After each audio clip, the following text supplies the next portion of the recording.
கிறிஸ்துவுக்குள் பிரியமானவர்களே, இந்த நாளிலும் வாழ்வு தரும் வார்த்தை நிகழ்ச்சிக்கு உங்கள் யாவரையும் அன்புடன் வரவேற்கிறோம். தேவனுடைய பெரிதான நாமம் மகிமைப்படுவதாக. இந்த நாளிலும் கூட ஆண்டவருடைய வார்த்தையை நம்ம தியானிக்கும்படியாக எடுத்துக்கொள்ளப்பட்ட வேத பகுதி யோவான் எழுதின சுவிசேஷம் அதனுடைய 14ஆம் அதிகாரத்தின் 16 முதல் 18 வரை நான் வாசிக்கிறேன். நான் பிதாவை வேண்டிக் கொள்வேன், அப்பொழுது என்றென்றைக்கும் உங்களுடனே கூட இருக்கும்படிக்கு சத்திய ஆவியாகிய வேறொரு தேற்றவாளனை அவர் உங்களுக்கு தந்தருளுவார். உலகம் அந்த சத்திய ஆவியானவரை காணாமலும் அறியாமலும் இருக்கிறபடியால் அவரை பெற்றுக்கொள்ள மாட்டாது. அவர் உங்களுடனே வாசம் பண்ணி உங்களுக்குள்ளே இருப்பதால் நீங்கள் அவரை அறிவீர்கள். நான் உங்களை திக்கற்றவர்களாக விடேன், உங்களிடத்தில் வருவேன் என்று சொல்லப்பட்டிருக்கிறது. கிறிஸ்துவுக்குள் பிரியமானவர்களே, இந்த நாளிலும் பரிசுத்த ஆவியானவர் நம்முடைய வாழ்க்கையிலே கிரியை செய்கிறவராய் இருக்கிறார். இந்த கடைசி நாட்களிலே ஆண்டவர் சொல்லியிருக்கிற காரியம் என்னவென்றால், நம்முடைய வாழ்க்கையிலே அவர் பண்ணியிருக்கிற வாக்குத்தத்தம் நிறைவேறிக்கொண்டே இருக்கிறது. மாம்சமான யாவர் மேலும் என் ஆவியை ஊற்றுவேன் என்று சொல்லி ஆண்டவர் சொல்லியிருக்கிறார். எல்லாரும் அவருக்கு சாட்சியுள்ளவர்களாக ஜீவிக்கும்படியாக ஆண்டவராகிய இயேசு கிறிஸ்து இந்த உலகத்திலே பரிசுத்த ஆவியை நமக்கு விட்டு சென்றிருக்கிறார். ஸ்தோத்திரம். இந்த நாளிலும் கூட ஆண்டவருக்கு பிரியமான பிள்ளைகள் நாம் எல்லாரும் வாஞ்சிக்கிற ஒரு காரியம், தாகத்தோடு ஆண்டவருடைய சமூகத்திலே நம்ம காணப்பட வேண்டும். நம்முடைய வாழ்க்கையிலே பரிசுத்த ஆவியானவருடைய ஆளுகை நம்முடைய வாழ்க்கையில எப்போதும் காணப்பட வேண்டும். ஒருவேளை நீங்க நினைக்கலாம், நான் ரட்சிக்கப்பட்டிருக்கிறேன், ஆண்டவர் என்னை பாவத்திலிருந்து விடுவித்திருக்கிறார், என்னுடைய வாழ்க்கையிலே அந்த சமாதானத்தை நான் பெற்றுக்கொண்டிருக்கிறேன் என்று சொல்லி.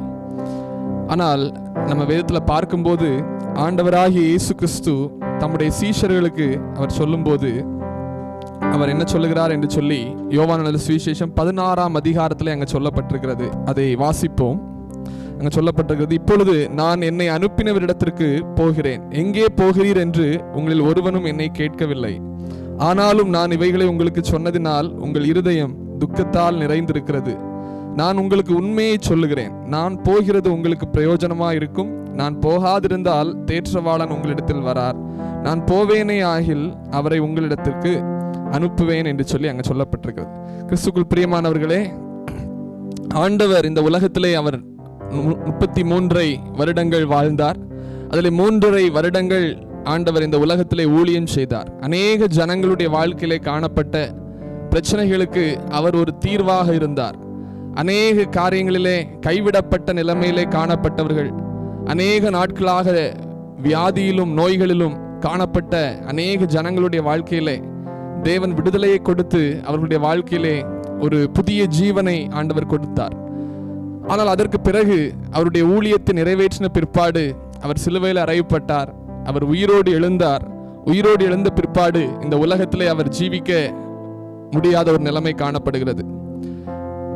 பிதா, குமாரன், பரிசுத்த ஆவியானவர்கள் 3 பேரும் தெய்வீக நபர்களாக காணப்படுகிறார்கள். அதிலே பிதாவாகிய தேவன் இந்த உலகத்திலே இயேசுவை அனுப்பினார். இயேசுவினுடைய வேலை முடிந்தாயிற்று. இயேசு என்ன செய்ய வேண்டும் என்று சொல்லி இந்த உலகத்திலே வந்தாரோ அவைகள் எல்லாவற்றையும் அவர் செய்து முடித்தார். அவருடைய காரியங்கள் எல்லாவற்றையும் செய்து முடித்த பிற்பாடு அவர் சொல்லுகிற வார்த்தையை தான் நம்ம இப்பொழுது வாசித்தோம். அப்பொழுது அவர் சொல்லுகிறார், நான் இனி இங்கே இருப்பது அது முடியாத ஒரு காரியம். அது உங்களுடைய வாழ்க்கையிலே அது ஒரு பெரிய ஒரு சந்தோஷத்தை இனி ஏற்படுத்தாது. நான் போவேன், உங்களுக்காக பரிசுத்த ஆவியானவரை நான் பரலோகத்திலிருந்து உங்களுக்காக நான் அனுப்புவேன் என்று சொல்லி ஆண்டவர் இந்த ஜனங்களை குறித்து அவர் கரிசனை உள்ளவராக இருந்தபடினால் அவர் அந்த காரியத்தை அவர் செய்தார். அநேக இடங்களிலே நம்ம வேதத்தில் பார்க்கும்போது 3 பேருமே, அதாவது பிதா, குமாரன், பரிசுத்த ஆவியானவர் 3 பேரும் இந்த உலகத்திலே ஒரே நேரத்தில் அவர்கள் கிரியை செய்வதை நம்ம பார்க்க முடியாது. ஒன்றில் ஆண்டவராகிய இயேசு கிறிஸ்து கிரியை செய்கிறவராய் இருப்பார், இல்லாவிட்டால் பரிசுத்த ஆவியானவர் கிரியை செய்கிறவராய் இருப்பார். பழைய ஏற்பாட்டு புஸ்தகங்களை நம்ம பார்க்கும்போது அநேக பரிசுத்தவான்களுடைய வாழ்க்கையிலே பரிசுத்த ஆவியானவர் காணப்பட்டார். ஏன், ஆதியாகமம் புஸ்தகம் 1ஆம் அதிகாரத்தில் நாம் வாசிக்கும் போது கூட பூமியானது ஒழுங்கின்மையும் வெறுமையுமா இருந்தது, ஆவியானவர் ஜலத்தின் மேல் அசைவாடி கொண்டிருந்தார் என்று அங்கு சொல்லப்பட்டிருக்கிறது. இப்படி பரிசுத்த ஆவியானவர் அநேக இடங்களிலே அவர் கிரியை செய்து கொண்டிருக்கிறவராக காணப்பட்டார். தானியேலுடைய வாழ்க்கையிலே ஒரு விசேஷித்த ஆவி அவருக்குள்ளாக காணப்பட்டது என்று சொல்லி அந்த நாட்களிலே அந்த ராஜ்யத்தின் ராஜாவாக காணப்பட்ட பெல்ஷாத்சார், நேபுகாத் நேச்சார் போன்றவர்கள் தானியேலுக்குள்ள இருந்த விசேஷித்த ஆவியை குறித்து அவர்கள் கண்டு கொண்டார்கள். தேவனுடைய ஆவி அவர்களுக்குள்ளாக காணப்பட்டதை நம்ம வாசிக்க முடியும். இப்படி அநேக இடங்களிலே பரிசுத்த ஆவியானவர் அந்த நாட்களிலே கிரியை செய்தாலும் இந்த கடைசி நாட்களிலே நம்முடைய வாழ்க்கையில ஆண்டவர் பரிசுத்த ஆவியானவரை ஊற்றும் அந்த காரியம் சற்று வித்தியாசமாக காணப்படுகிறது. பழைய ஏற்பாட்டு காலத்திலே அவர்களுடைய வாழ்க்கையிலே கர்த்தர் ஆங்காங்கே கிரியை செய்திருந்தார். ஆனால் இந்த நாட்களில் அவர் சொல்லுகிற காரியம் என்னவென்றால், மாம்சமான யாவர் மேலும் என் ஆவியை ஊற்றுவேன் என்று சொல்லி. எதற்காக அவருடைய பரிசுத்த ஆவியானவரை கர்த்தர் நம்முடைய வாழ்க்கையிலே தந்திருக்கிறார் தெரியுமா? நம்முடைய வாழ்க்கையிலே அவர் எப்போதும் நம்மோடு கூட இருக்கும்படியாக. நம்மை திக்கற்றவர்களாக அவர் ஒருபோதும் விடுவதே இல்லை. நம்முடைய வாழ்க்கையில ஒருவேளை நம்முடைய உலக காரியங்களில் கூட நம்ம அநேக தேவைகள் காணப்படலாம். ஆனால் அதற்காக மாத்திரம் நம்ம ஆண்டவரை தேடுகிறவர்களாக ஒருபோதும் காணப்படக்கூடாது. நம்முடைய கஷ்டங்கள், நம்முடைய கவலைகள் எல்லாவற்றையும் அவர் அறிந்திருக்கிறவராயிருக்கிறார். இந்த வேளையில கூட அந்த பரிசுத்த ஆவியானவருக்கு எல்லாம் தெரியும். நம்முடைய வாழ்க்கையில் இருக்கிறதான எல்லா குறைகள் நிறைகள் எல்லாவற்றையும் அறிந்திருக்கிறார். நம்மை விடுதலையாக்க அவரால் முடியும். ஆனால் ஒரு விஷயம் நீங்கள் சிந்தித்து பாருங்கள், அந்த பரிசுத்த ஆவியானவர் நம்மோடு கூட அவர் எப்போதும் இருக்கும்படியாக அவர் நமக்கு கிருபை பாராட்டி இருக்கிறவராய் இருக்கிறார். அப்போ அப்படிப்பட்ட கிருபை நம்முடைய வாழ்க்கையிலே நிச்சயமாக நம்ம பெற்றுக்கொள்ள வேண்டும்.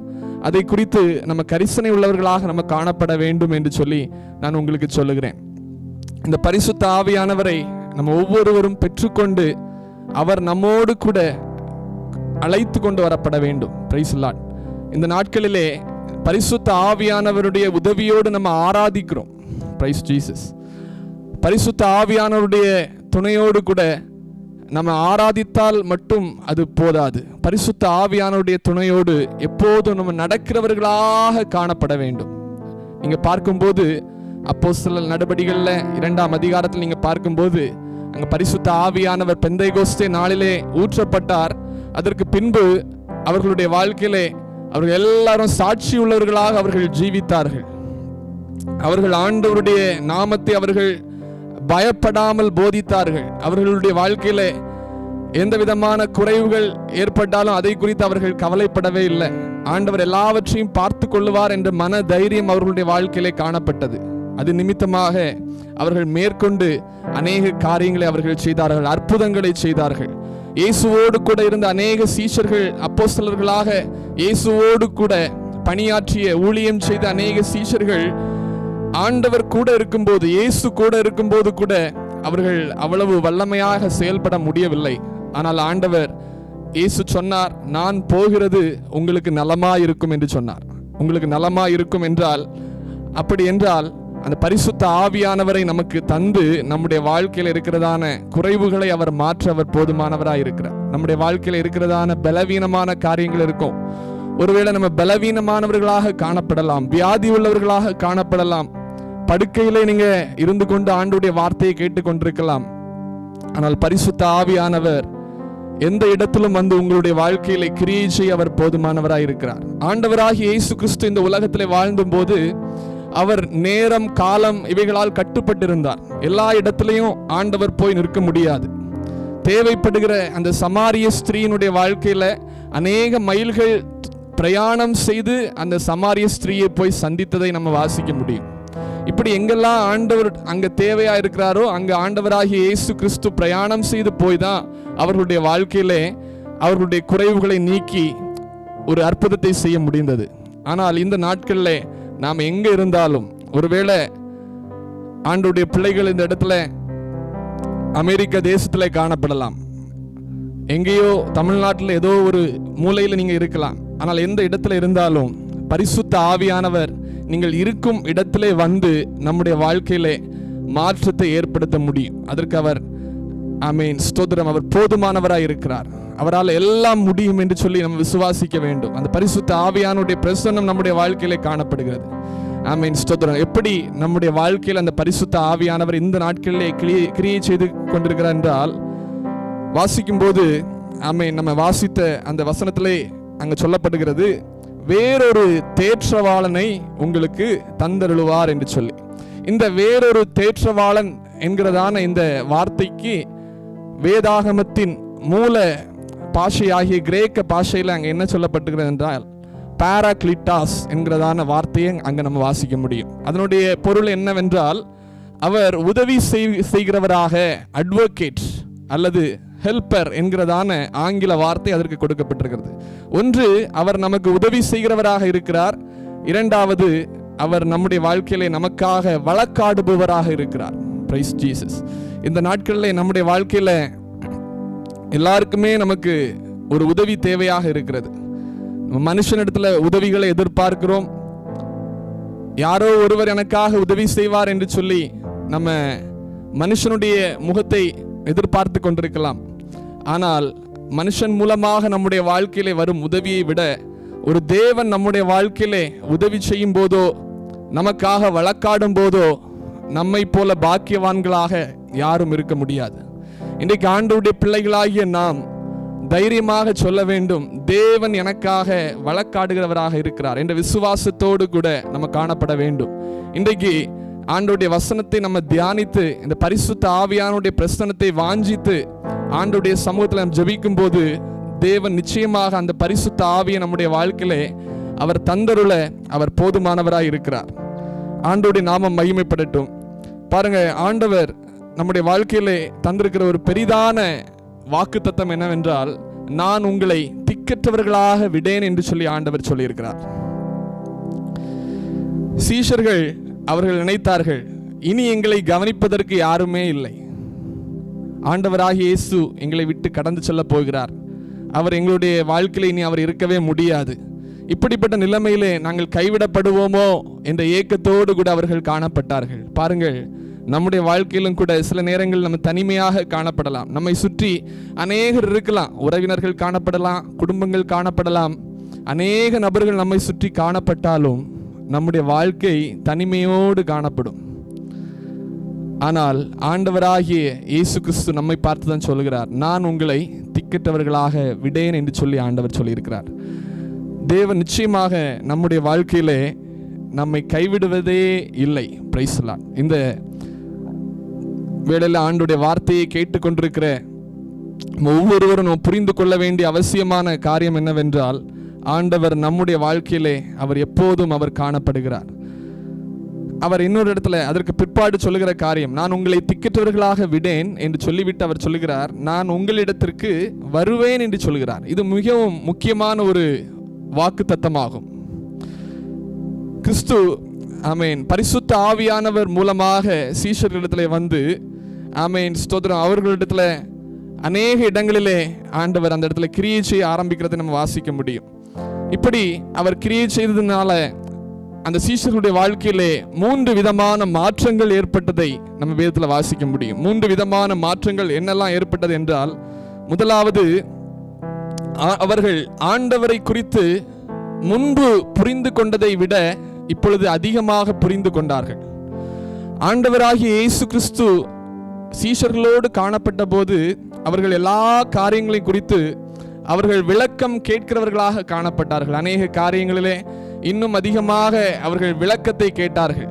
ஆனால் இப்போது ஆண்டவர் அவர்களோடு கூட இருக்கும்போது இருந்த அந்த புரிந்து கொள்ளுதலை காட்டிலும் சீஷர்களுடைய வாழ்க்கையிலே பரிசுத்த ஆவியானவர் எந்த நிமிடத்தில் அவர்கள் என்ன காரியத்தை செய்ய வேண்டும் என்றாலும் தேவன் அவர்களுக்கு நன்றாக போதித்து அவர்கள் விளங்கி கொள்ளும்படியாக, நன்றாக புரிந்து கொள்ளும்படியாக அந்த பரிசுத்த ஆவியானவர் அவர்களுக்குள்ளே காணப்பட்டார். அதே போல இரண்டாவது என்ன அவர்களுடைய வாழ்க்கையில காணப்பட்டது என்றால், அவர்கள் முன்னிலும் மிகுந்த தைரியம் கொண்டவர்களாக மாற்றப்பட்டதை குறித்து நம்ம வாசிக்க முடியும். உயிர்த்தெழுதலுக்கு பின்பும் அந்த யூதர்கள் அநேகர் நினைத்து கொண்டிருந்தார்கள், நாம் செய்தது சரிதான், நாம் இந்த இயேசுவை கொலை செய்தது சரிதான் என்று சொல்லி அவர்கள் நினைத்து கொண்டிருந்தார்கள். ஆனால் அந்த இடத்திலே பேதுரு அந்த எருசலேம் அந்த யூத மக்கள் மத்தியிலே அவர் மிகவும் தைரியத்தோடு கூட அவர் சொன்னார், உங்கள் மூலமாக தான் உங்களுடைய பாவங்கள் மூலமாக தான், நீங்கள் செய்த அக்கிரமத்தின் மூலமாக தான். நீங்கள் ஆண்டவராகிய இயேசு கிறிஸ்துவை நீங்கள் கொன்றது ஒரு தவறான ஒரு காரியம். நீங்கள் ஆண்டவரிடத்திலே அதற்காக மன்னிக்கப்பட வேண்டும் என்று சொல்லி அந்த யூதர்கள் மத்தியிலே பேதுரு மிகவும் தைரியத்தோடு ஆண்டவருடைய வார்த்தையை சொல்லுகிறவராக காணப்பட்டார்.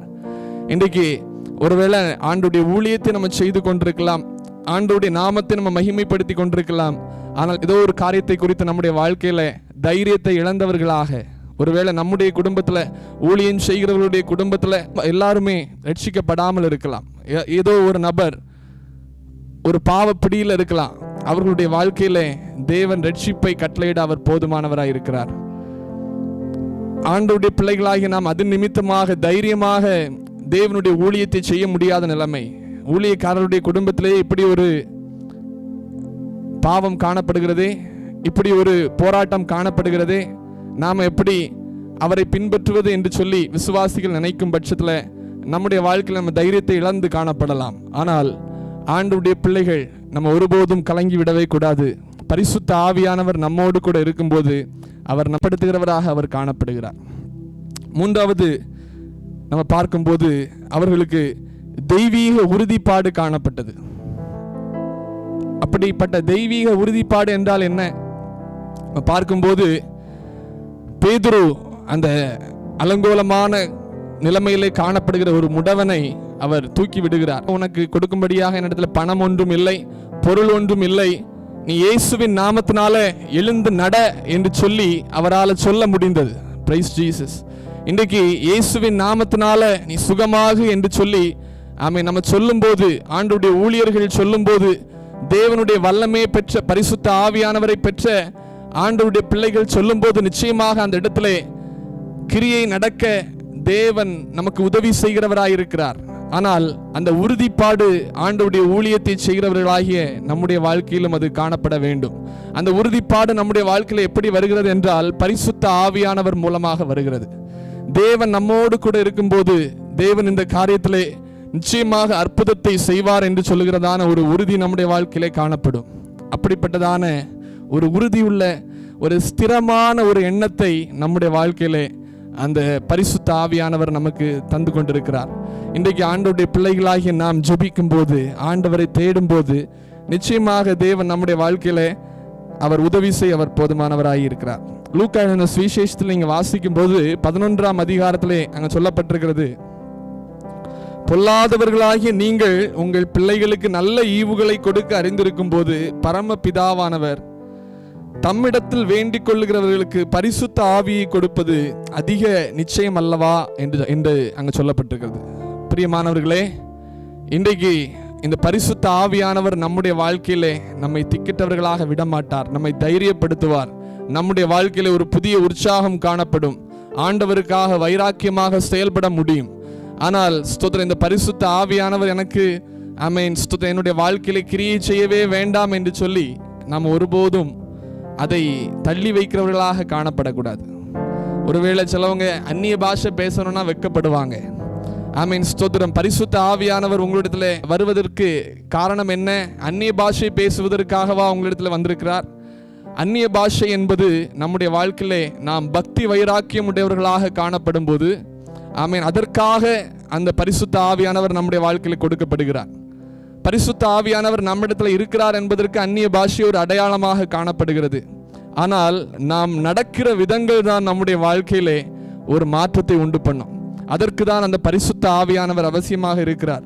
நீங்கள் கலாத்தியர் புஸ்தகத்திலே நீங்க வாசிக்கும் போது 5ஆம் அதிகாரத்திலே மாம்சத்தின் கிரியைகள் வெளியரங்கமாக இருக்கின்றன. அவை யாவன: விபச்சாரம், வேசித்தனம், அசுத்தம், காம விகாரம், விக்கிரக ஆராதனை, வில்லிசூனியம், பகைகள், விரோதங்கள், வைராக்கியங்கள், கோபங்கள், சண்டைகள், பிரிவினைகள், மார்க்க பேதங்கள், பொறாமைகள், கொலைகள், வெறிகள், களியாட்டுகள் முதலானவைகளே. இப்படி அங்க ஒரு லிஸ்ட் கொடுத்திருக்கிறாங்க. அதனுடைய விளைவு அது மாம்சத்தின் கிரியைகளின் விளைவாக காணப்படுகிறது. அதற்கு கீழாக ஆவியானுடைய அபிஷேகத்தை பெற்றவர்கள்.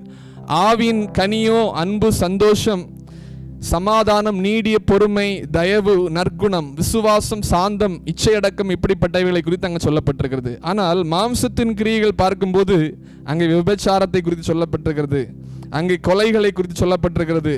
அதோடு கூட சேர்ந்துதான் அங்கே சொல்லப்பட்டிருக்கு கோபங்களும் பிரிவினைகளும் விரோதங்களும் சொல்லப்பட்டிருக்கிறது. Praise the Lord. நம்ம நினைக்கிறோம் கோபம் தானே நான் படுறேன், ஒரு சமாதானம் இல்லாத ஒரு பிரிவினையோடு தான் நான் காணப்படுறேன், இதனால ஆண்டவர் எனக்கு எதிராக இருக்க முடியும் என்று சொல்லி அவன் எல்லாவற்றையுமே மாம்சத்தின் கிரியைகளாக அங்கே பார்க்க முடிகிறது. ஒரு சின்ன சண்டை தான். பிரசங்கியின் புஸ்தகத்தில் நீங்க வாசிக்கும் போது சின்ன ஈதான், சின்ன ஈக்கள் அது பரிமள தைலத்தை அது கெடுத்து போடுகிறதை குறித்து பிரசங்கி சொல்லுகிறார். ஆமென். நம்முடைய வாழ்க்கையிலே ஒரு சிறிய மாம்சத்திற்குரிய பாவங்கள் நம்முடைய வாழ்க்கை நிலைமைகளை மாற்றிவிடும். நம்முடைய வாழ்க்கையில் இருக்கிறதான சந்தோஷத்தை அது கெடுத்து போடும். தேவன் நம்முடைய வாழ்க்கையிலே கிரியை செய்ய முடியாத ஒரு சூழ்நிலைக்கு நம்மை தள்ளிவிடும். அப்படி என்றால் நம்முடைய வாழ்க்கையிலே இந்த மாம்சத்திற்குரிய கிரியைகள் நமக்கு அவசியமா, இல்லாவிட்டால் ஆவிக்குரிய கிரியைகள் நம்முடைய வாழ்க்கையில அவசியமாக என்று சொல்லி நம்ம சிந்திக்க வேண்டும். சிந்தித்து பார்த்தால் நிச்சயமாக தேவன் நமக்கு உணரச் செய்வார். இந்த ஆவிக்குரிய கிரியைகள் நம்முடைய வாழ்க்கையிலே அவசியமாக இருக்கிறது. தேவன் அதை நம்முடைய வாழ்க்கையில நிச்சயம் அவர் தர போதுமானவராக இருக்கிறார். நீங்கள் ஒருவேளை நினைக்கலாம், இந்த ஆவிக்குரிய இந்த தேவனுடைய ஆவியினால நிரப்பப்படாத பரிசுத்தவான்கள் பழைய ஏற்பாட்டில் இருக்கிறார்களே, அவர்களும் தேவனுக்காக வைராக்கியமாக ஜீவித்தார்களே என்று சொல்லி நீங்கள் கேட்கலாம். யோசேப்பை போல, யோபுவை போல ஜீவித்தவர்களும் காணப்படுகிறார்கள். அவர்கள் தங்களுடைய இருதயங்களிலே அவர்கள் உறுதியாக காணப்பட்டார்கள். அவர்கள் எடுத்த முடிவிலே மிகவும் வைராக்கியமாக காணப்பட்டார்கள். ஆண்டவருக்காக நான் நிற்க வேண்டும் என்று சொல்லி ஒரு கொள்கையுடையவர்களாக அவர்கள் மிகவும் தீவிரமாக காணப்பட்டார்கள். ஆனால் நம்முடைய வாழ்க்கையிலே ஆண்டவர் நம்மை திக்கற்றவர்களாக விடேன், நான் உங்களிடத்தில் வருவேன் என்று சொல்லி ஆண்டவர் சொல்லியிருக்கிறார். எதற்காக என்றால் நாம் பலவீனமானவர்களாக காணப்பட்டாலும் ஆண்டவர் நமக்கு உதவி செய்து நம்மை திடப்படுத்தும்படியாக பரிசுத்த ஆவியானவர் நம்மோடு கூட இருப்பார். அவர் நம்முடைய வாழ்க்கையிலே பாவத்திற்கு நேராக நம்மை ஒருபோதும் கொண்டு செல்ல அவர் அனுமதிக்க மாட்டார். நம்மை பரிசுத்தமாக மாற்ற அவர் நம்முடைய வாழ்க்கையிலே அவர் போதுமானவராய் இருக்கிறார். இந்த வேளையில் நம்ம எல்லாரும் ஆண்டோடைய சமூகத்திலே, என்னுடைய ஆண்டோடைய வார்த்தையை கேட்ட ஒவ்வொருவரும் ஆண்டோடைய சமூகத்தில் நம்மை தாழ்த்தி ஒரு நிமிஷம் கண்களை மூடி நம்ம ஜெபிக்கும் போது ஆமென் ஸ்தோத்திரம் எல்லாரும் நம்ம கேட்க போகிறோம். பரிசுத்த ஆவியானுடைய பிரசன்னம் என்னுடைய வாழ்க்கையிலே அளவில்லாமல் ஊற்றப்படட்டும். ஹல்லேலூயா ஜீசஸ், ஹல்லேலூயா இயேசுவே. அப்பா ஸ்தோத்திரம். இந்த வேளையில கூட ஆண்டவருடைய வார்த்தையை கேட்கின்ற ஆமென் ஸ்தோத்திரம் ஹல்லேலூயா கேட்டு இந்த பரிசுத்த ஆவியானுடைய பிரசன்னம் எங்களோடு கூட காணப்பட வேண்டும். எந்த வேளையிலும் ஆண்டவர் எங்களை திக்கற்றவர்களாக விடமாட்டேன் என்று சொல்லி ஆண்டவர் எங்களுக்கு வாக்குத்தத்தம் தந்திருக்கிறீர் தகப்பனே. நீர் அன்புள்ள தேவன் ராஜா. இந்த பரிசுத்த ஆவியானவரால நடத்தப்படுகிறவர்களாக ஒவ்வொருவரும் காணப்படும்படியாக ஆமென் தேவனுடைய பிரசன்னம் இதை கேட்டுக்கொண்டிருக்கிற ஒவ்வொரு பிள்ளைகளையும் நிரப்புவதாக தகப்பனே. ஆமென் ஸ்தோத்திரம். ஒருவரும் வெறுமையாக இருக்கக்கூடாது. எந்தெந்த இடத்துல இருந்து ஆண்டவருடைய பிள்ளைகள் ஆண்டவருடைய வார்த்தைகளை கேட்டுக்கொண்டிருந்தாலும் அவர்கள் இருக்கின்ற இடங்களிலே ஆண்டவருடைய பிரசன்னம் ஒவ்வொருவரை நிரப்புவதாக ராஜா. ஆமென் ஸ்தோத்திரம். ஹல்லேலூயா. எல்லா குறைகள் குற்றங்கள் மன்னிக்கப்படட்டும். ஆமென். தேவ ஆவியானுடைய பெரிதான பிரசன்னம் ஒவ்வொருவரை நிரப்புவதாக தகப்பனே. ஆமென் ஸ்தோத்திரம். தைரியப்படுத்துவதாக ராஜா. பரிசுத்த ஆவியானவர் அவர்களோடு கூட இருப்பேன் என்று சொன்னீர் ராஜா. ஆமென் ஸ்தோத்திரம். அவர்களை நடத்தும்படியாக ஆமென் அவர்களுடைய வாழ்க்கையில ஒவ்வொரு நாளும் தேவ பிரசன்னத்தோடு அவர்கள் நடந்து ஆமென் தேவனை காண்பிக்கிறவர்களாக, தேவனுக்கு சாட்சியுள்ளவர்களாக அன்றைக்கு எருசலேமை சுற்றியுள்ள ஆமென் யூதேயா சமாரியா பட்டணங்களிலே ஆண்டவருடைய சீஷர்கள் சாட்சியுள்ளவர்களாக நின்றது போல ஆமென் இன்றைக்கு ஆமென் ஆண்டவருடைய பிள்ளைகள் ஒவ்வொருவரும் உமக்கென்று சாட்சியாக நிற்கும்படியாக தேவன் ஒவ்வொருவரையும் பரிசுத்த ஆவியினால பலப்படுத்துவீராக தகப்பனே. தேவ பிரசன்னம் உடைய பிள்ளைகளோடு காணப்படட்டும்.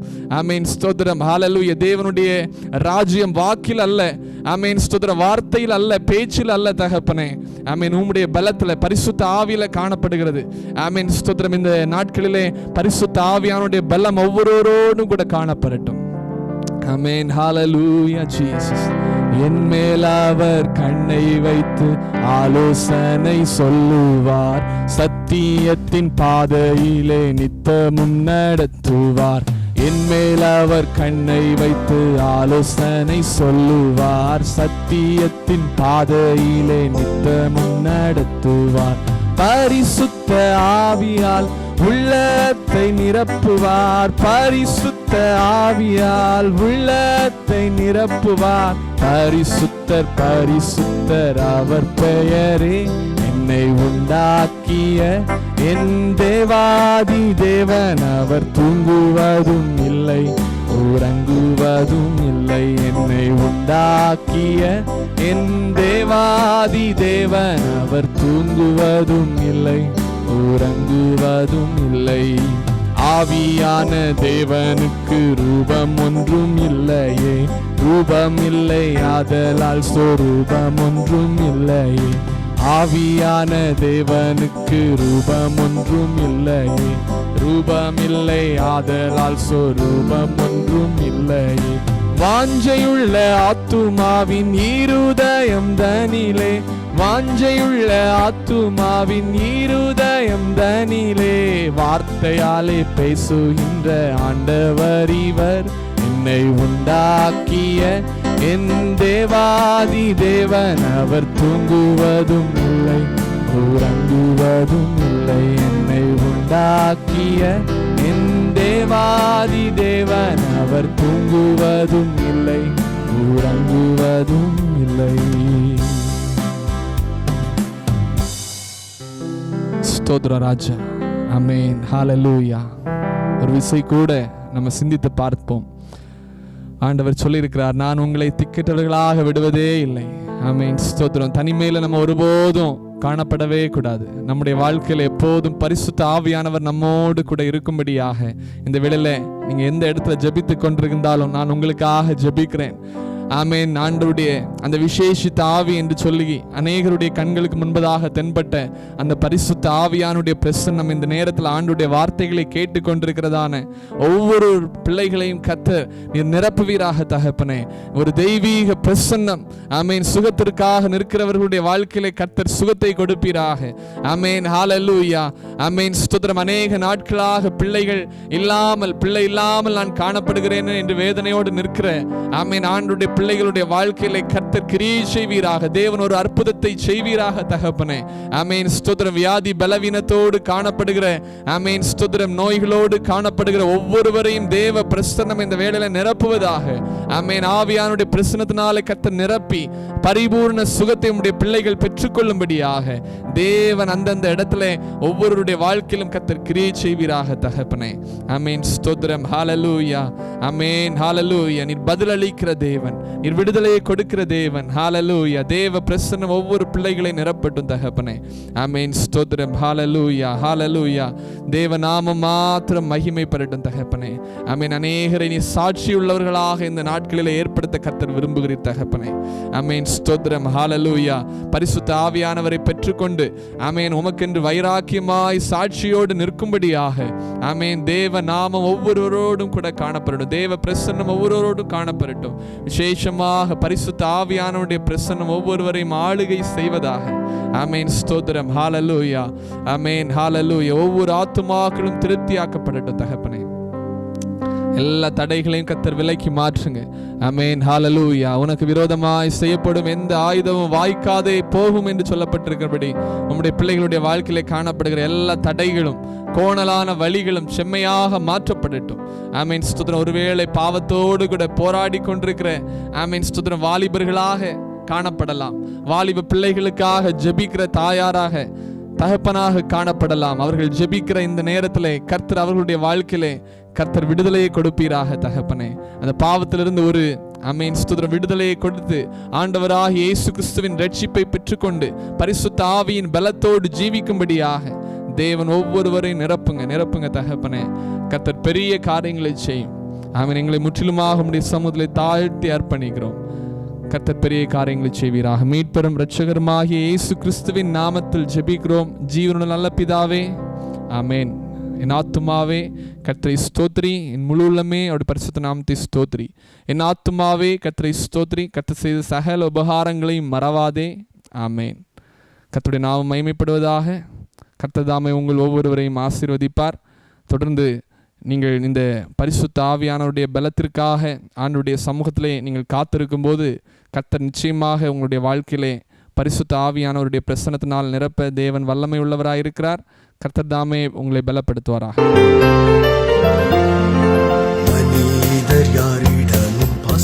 காட்டுவோம், இயேசு மந்தைக்குள் அழைத்திடுவோம். அதி உற்சாகமாய் அதி சீக்கிரமாய் ராஜா பாதையை செம்மையாக்குவோம். நம் இயேசு ராஜாவே இதோ வேகம் வராரே, அதிவேகமாய் செயல்படுவோம். அல்லேலூயா ஜெயம், அல்லேலூயா அதிவேகமாய்